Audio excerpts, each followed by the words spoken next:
दोस्तों इस वक्त की बड़ी खबर आपको बता दें कि मनीष कश्यप के ऊपर से एनएसए हटा और मनीष कश्यप बहुत जल्द रिहा हो रहे हैं। दोस्तों मनीष कश्यप के ऊपर एनएसए लगाने की प्रक्रिया थी, बिहार और तमिलनाडु के बीच दंगा फैलाने का आरोप, और इसी के कारण मनीष कश्यप के ऊपर से एनएसए लगाया गया था। दोस्तों अब मनीष कश्यप के ऊपर से एनएसए हट रहा है और मनीष कश्यप रिहा हो रहे हैं। दोस्तों आज के इस वीडियो में डिटेल में बता रहे हैं कि आखिर मनीष कश्यप के ऊपर से एनएसए क्यों हट रहा है और मनीष कश्यप क्यों रिहा हो रहे हैं। दोस्तों चैनल पर नहीं तो चैनल को सब्सक्राइब कर लीजिएगा और वीडियो को लाइक कर दीजिएगा। दोस्तों आपको बता दें कि तमिलनाडु की सरकार और तमिलनाडु के प्रशासन व्यवस्था, साथ साथ बिहार के उप मुख्यमंत्री और बिहार के प्रशासन व्यवस्था द्वारा मिलकर के मनीष कश्यप के ऊपर एनएसए लगाया गया और मनीष कश्यप तमिलनाडु के मदुरै सेंट्रल जेल में 4 महीने गुजार करके बिहार आए और बिहार के अभी मेयर जेल में है।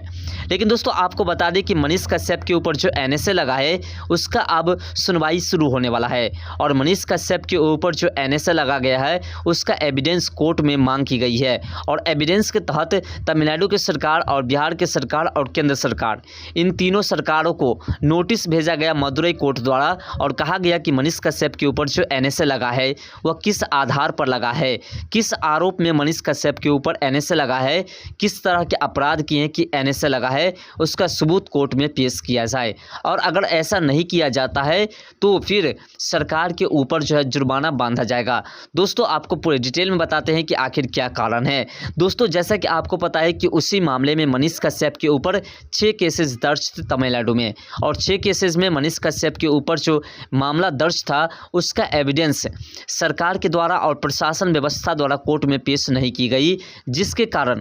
मनीष कश्यप को कोर्ट से जमानत मिल गई और 6 केस में मनीष कश्यप फिलहाल जमानत मिल चुके हैं मनीष कश्यप को और रिहा हो चुके हैं। अब बात करें तो एनएसए के तहत जो मनीष कश्यप को जेल में रखा गया है और मनीष कश्यप के ऊपर अभी एनएसए चल रहा है। तो दोस्तों मनीष कश्यप के ऊपर एनएसए लगने की प्रक्रिया के तहत तमिलनाडु की सरकार, बिहार की सरकार और तमिलनाडु के प्रशासन और बिहार के प्रशासन से अब उसके पीछे लगाने की जो प्रक्रिया है, एनएसए लगाने की प्रक्रिया है, उसका एविडेंस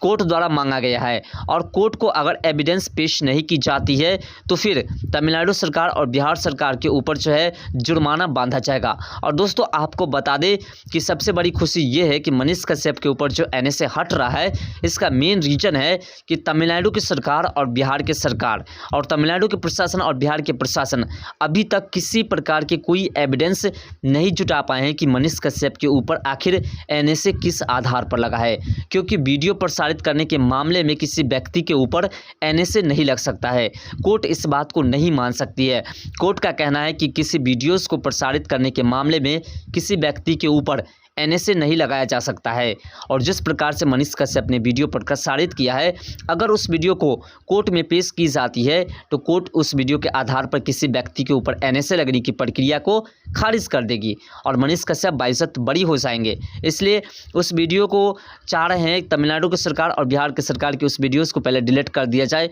उसके बाद मनीष कश्यप के ऊपर जो एविडेंस पेश करनी है, मनीष कश्यप के ऊपर जो एनएसए लगा है उसका एविडेंस पेश करनी है, उसे झूठा एविडेंस बना करके पेश किया जाएगा। लेकिन यहाँ पर मुद्दा ये फंस रहा है कि मनीष कश्यप के जो वीडियोस हैं प्रसारित हुए उसके सच तक न्यूज़ चैनल पर, उस वीडियोस को मनीष कश्यप ने डिलीट नहीं किया है और उस वीडियोस को जब पेश करने की बारी आएगी तो फिर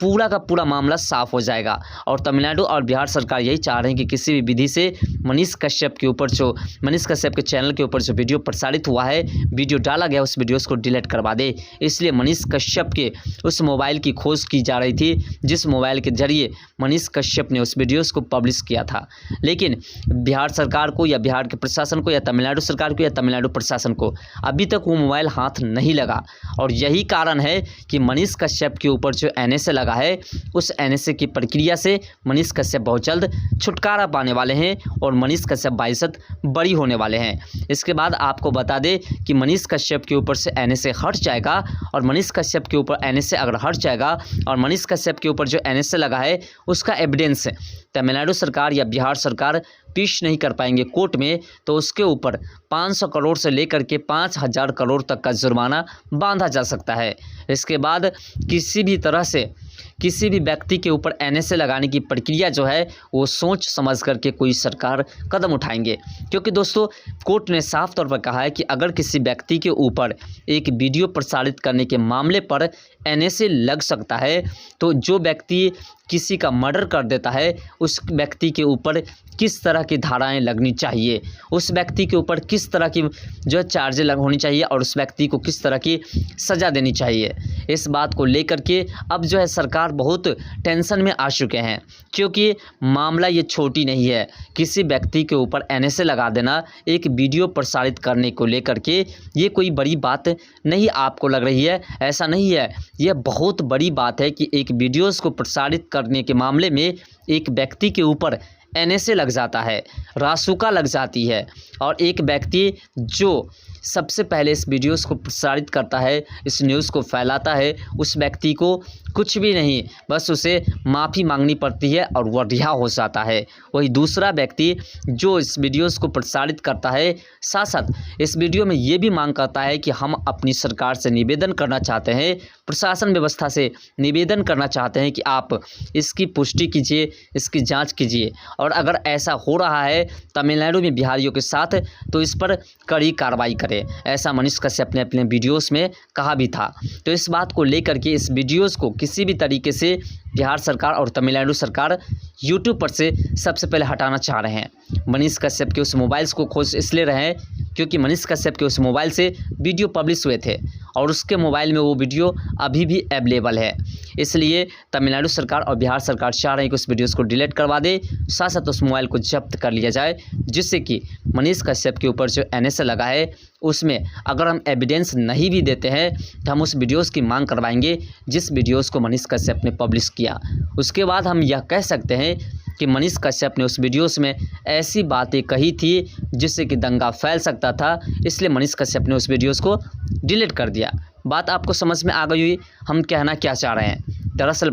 बात है दोस्तों कि जिस वीडियोस को मनीष कश्यप ने पब्लिश किया उस वीडियोस को बिहार सरकार, तमिलनाडु सरकार के प्रशासन भी इसलिए डिलीट करना चाहते हैं जिससे कि बिहार सरकार और तमिलनाडु सरकार जब कोर्ट में किसी प्रकार की एविडेंस पेश नहीं कर पाएंगे तो कहा जाएगा कि मनीष कश्यप ने जिस वीडियोस को पब्लिश किया था उस वीडियोस को कोर्ट में पेश की जाए, और मनीष कश्यप के यूट्यूब चैनल पर उसके मोबाइल्स में वह वीडियोस नहीं रहेंगे तो सरकार साबित करना चाहते हैं कि मनीष कश्यप ने उस वीडियोस को डिलीट इसलिए कर दिया क्योंकि मनीष कश्यप उस वीडियोस में ऐसी बातें कहे थे जिससे दंगा फैल सकती थी और दंगा फैली भी, ऐसा वो साबित करना चाहते हैं। लेकिन दोस्तों याद रखिए मनीष कश्यप सच्चाई पर चल रहे हैं और मनीष कश्यप को सफलता समझिए मिल चुकी है और मनीष कश्यप रिहा हो रहे हैं। मनीष कश्यप के ऊपर से एनएसए हट रही है और मनीष कश्यप बहुत जल्द हम लोगों के बीच आ रहे हैं। इसलिए दोस्तों बहुत खुशी का समय है, इसलिए हमने सोचा आप लोगों को यह सूचना ज़रूर पहुंचा दे। दोस्तों वीडियो को अधिक से अधिक लोगों में शेयर कीजिए क्योंकि मनीष कश्यप के समर्थक लगातार इंतजार कर रहे हैं कि आखिर मनीष कश्यप को राहत कब मिलेगी और मनीष कश्यप के दुश्मन जो लगातार मनीष कश्यप को जेल के अंदर में रखना चाह रहे हैं उसे कब सज़ा मिलेगी, कब उसे दंडित किया जाएगा। तो दोस्तों वह वक्त आ चुका है, अब उसे दंडित करने का समय भी आ चुका है। बहुत जल्द वह दंडित भी होंगे और बहुत जल्द उसके ऊपर भी कार्रवाई होगी क्योंकि मनीष कश्यप के जो एनएसए लगा है उसका एविडेंस उसके पास है ही नहीं, क्योंकि एक दंगा फैलाने की प्रक्रिया जिस प्रकार से साबित की गई है इस पर एनएसए नहीं लग सकता है और एक वीडियो प्रसारित करने वाले व्यक्ति के ऊपर एनएसए लगाने का कोई प्रावधान है ही नहीं। उस वीडियोस की पुष्टि पहले होनी चाहिए, उसके बाद एनएसए लगना चाहिए। फिलहाल दोस्तों आपका क्या मत है कमेंट सेक्शन में अपना राय जरूर दीजिएगा। तो मिलते हैं नेक्स्ट वीडियो के साथ, तब तक के लिए बाय, जय हिंद, जय भारत, जय बिहार, जय मिथिला।